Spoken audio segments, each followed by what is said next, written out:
Hi friend, तुमचं स्वागत आहे माझ्या चॅनलमध्ये. माझ्या चॅनलचं नाव माय लाईफ अँड माय फॅमिली. तर बघा फ्रेंड, मी काय करत आहे, मस्त मस्त वाटाण्याची ग्रेव्ही भाजी बनवणार आहे. बघा, कांदा आणि लसूण मी मस्त वाटण करून घेतलं. हे तेल बघा, आणि मस्तपैकी आता मी ही पेस्ट आहे ना छान गुलाबी रंगावर परतून घेणार आहे. आणि इकडे चवडी भिजत घातलेली आहे फ्रेंड, आणि यात लावलेला आहे डाळ भात. आणि हे बघा वाटाणे मस्त उकळून घेतले मी तिथे घालून, त्याला मोड पण येत होती. आणि मला इकडे मस्त भाजी बनवते. हे झाल्यावर मला सोयाबीनची पण बनवायची होती. बघू, झाली तर सोयाबीनची बनवू, नाही तर उद्या सकाळी बनवू. खूप छान शिजले ना,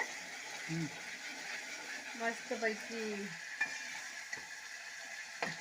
आणि माझी मुलगी म्हणते, मम्मा मी बनवणार आहे चटणी. कशाची चटणी पिल्लू?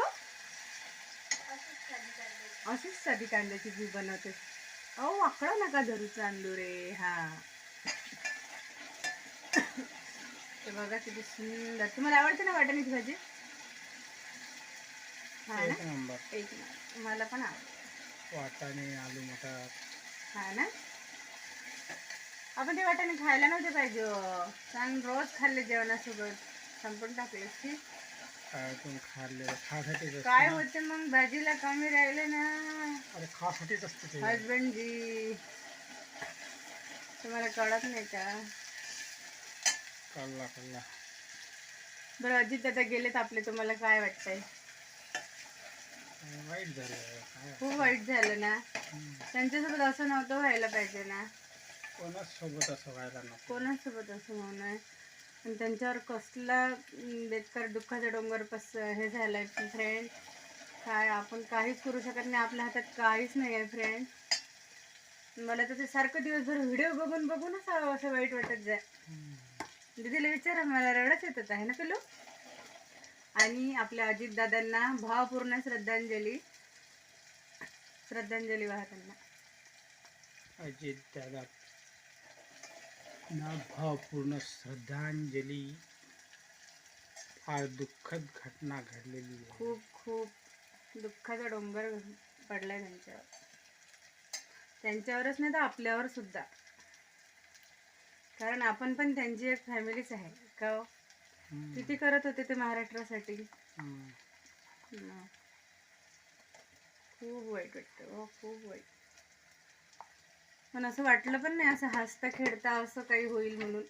हा, आकस्मिक गोष्टीला काही कोणाला खबर नसतं काय होईल. मला तर माहीतच नव्हतं फ्रेंड. मी सकाळी झोपलेली होती, झोपेतून उठली. म्हणजे मला बरं नव्हतं, तर सर्दीमुळं कणकणला, की तुम्हाला तर माहितीच आहे, मी सांगत होते माझ्या व्हिडिओत की मला सर्दी झाली, त्याच्यामुळं कसं तरी होतंय. मला सकाळी माझ्या मिस्टरांनी सांगितलं, तुला माहिती आहे का म्हणे अजित दादा गेले. मला एकदम आश्चर्य वाटलं.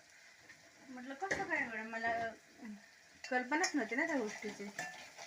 मग मी त्यांच्या प्लेनचा ॲक्सिडेंट झाला म्हणून सांगत होते ते. म्हटलं बापरे,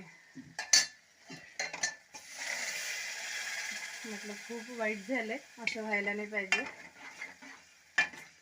खरंच खूप हे झालंय. त्यांच्या फॅमिलीला देवा शक्ती दे, त्यांना हे करायचं, दुःख सहन करण्याची. अशी कोणावर वेळ येऊ नये. खूप वाईट झालं. बस आता पाणी नाही टाकत, बेकार लागते भाजी पाणी टाकलं का. बरं, ठीक आहे. बघा फ्रेंड, किती सुंदर भाजी बनवली मी, ग्रेव्ही भाजी. वाव,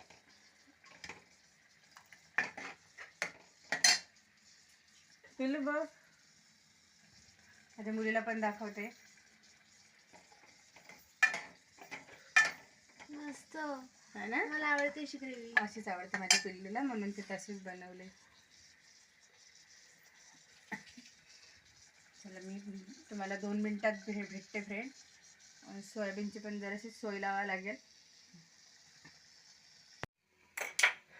तर बघा फ्रेंड, माझ्या मुलीने इकडे बाकी सुंदर चटणी बनवलेली आहे. काय काय टाकलं बेटा? कांदा, लसूण, कोथिंबीर, अजून आपले बेसिक मसाले आणि केचप टाकलं तिने. बाकीचे आपले मसाले टाकले स्पायसी. चला, आता मी हे करून घेते सोयाबीनची भाजी. काय फ्रेंड रोज रोज रोज रोज रोज रोज काय भाज्या करू मला समजतच नाही. भाज्याचा मोठा प्रॉब्लेम होऊन जातो. मला समजतच नाही रोज मी काय करू काय करू. कसं आहे फ्रेंड, उद्या आता यांची आता 12 तास आहे, त्याच्यामुळं मला भाज्यांचा पण खूप मोठा प्रॉब्लेम आहे. सकाळी सकाळी 5 वाजता दुसरी भाजी कोणती होत नाही मला. मग असं रात्रीच्याच भाज्या बनवून ठेवावं लागतं. मग गं बाई 2 मिनिट काय करावं काय नाही. तुमचं काय मत आहे हो? बरोबर आहे. नाही तर विचार पडते ना रोज. लेडीजच्या जातीला रोज हाच प्रश्न आहे आणि जेंट्सला विचारायला लागते भाजी काय करू. हां काय पण कर काय पण कर, त्यांचं हे उत्तर ठरलेलंच आहे फ्रेंड. काय करावं कळत नाही. हा 2 मिनटं हात देते मी. भरलं माझं.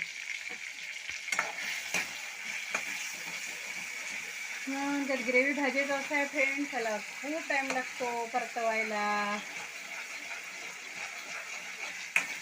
म्हणजे अजून सकाळी 6ला आमचे साहेब कामाला जाणार. तुम्हाला कंटाळा नाही का सकाळी? तर फ्रेंड तुम्हाला अंधार पडत असेल, पण काय करू, लाईटच लागत नाही आहे. मोबाईलचा बॅटरीच लागत नाही आहे. पहिल्या वेळेस लागली वाटाण्याची भाजीच्या वेळेस आणि आता लागतच नाही आहे. तर त्याबद्दल सॉरी बरं का. काय करू शकत नाही मी आता. काय प्रॉब्लेम झाला असेल बरं हां? काय सांगा हँग झालं असेल. माझ्या मिस्टरांना येत आहे झोपी. मी तर काही करू शकत नाही, त्यांना झोपी येते का. एवढी भाजी बनवली की टेन्शन नाही मला. तुम्हाला सोयाबीनची भाजी खूप आवडते का हो? बरं ह्या नवीन वर्षात असं बऱ्याच घटना घडून राहिल्या असं वाटत नाही तुम्हाला? हो हां नवीन नसलं आहे ना बरोबर. जास्त यावर्षी जास्त नाही वाटत का? काही ना काही. दीदी कुकर खोलला का तू? तरी पण बघ किती स्मेल येत आहे ना मुगाच्या खिचडीची. नाही येत. काय करावं हिचं, तिला स्मेल नाही येत म्हणते.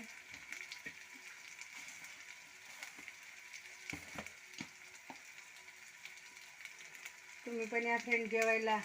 यम्मी 2 भाज्या आमच्या घरी, चटणी आणि मस्त पैकी खिचडी. वा क्या बात है.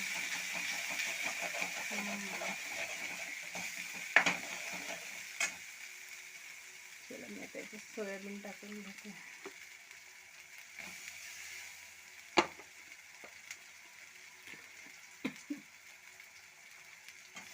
आणि आमचं तर सारखं सर्दीनं नेणं तापानच घ्यायला. कुठं जायला म्हणून भेटून नाही राहिलं. उन्हाळ्यात तर मिळेल का आपल्याला जायला? मिळेल ना. काय हो वैताग आला. मग तुळापूरला पण जाते म्हणलं, साधं इथलं येतं म्हणलं. तुळापूरला पण जायला नाही मिळालं. काय आमच्या आळंदी जवळच आहे संभाजी महाराजांचं तुळापूर, तिथं पण जायला भेटत नाही आहे फ्रेंड. काय करणार आहे हे का बरं. मी काहीच करू शकत नाही असं आजारी असल्यावर. पिलू मी काही पाणी दे बरं बेटा मला.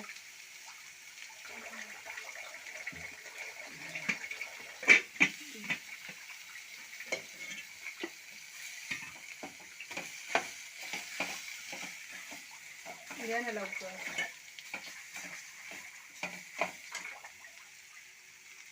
काय करू इकडून घेते तिकडून घेऊ. अवघड झालं सगळं.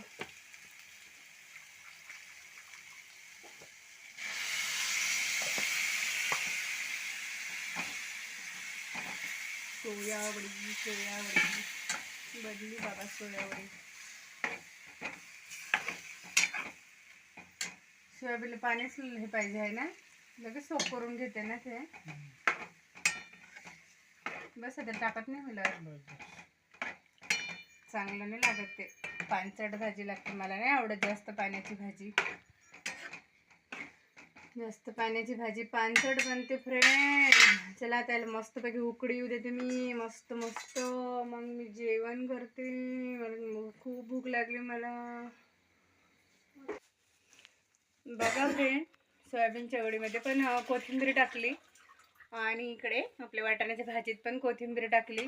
आता मस्त यम्मी यम्मी मी जेवण करणार आहे. उकडी आली नाही याला. मोठा गॅस करते मी. बारीक याच्यावर कधी उकडी येणार फ्रेंड. मला ताट द्या बरं पाठीमागचं ते. एक द्या एक. काय झालं फ्रेंड, मला बरं नसल्यामुळं पहिला लागली झोप आणि नंतर स्वयंपाक करायचा म्हटलं. झालं आता उशीर. तर बघा आली याला उकडी. देते गॅस बंद करून. टाक गं बाई आपल्या ताटात खिचडी टाक बरं. चला फ्रेंड जेवण करून घेते मी.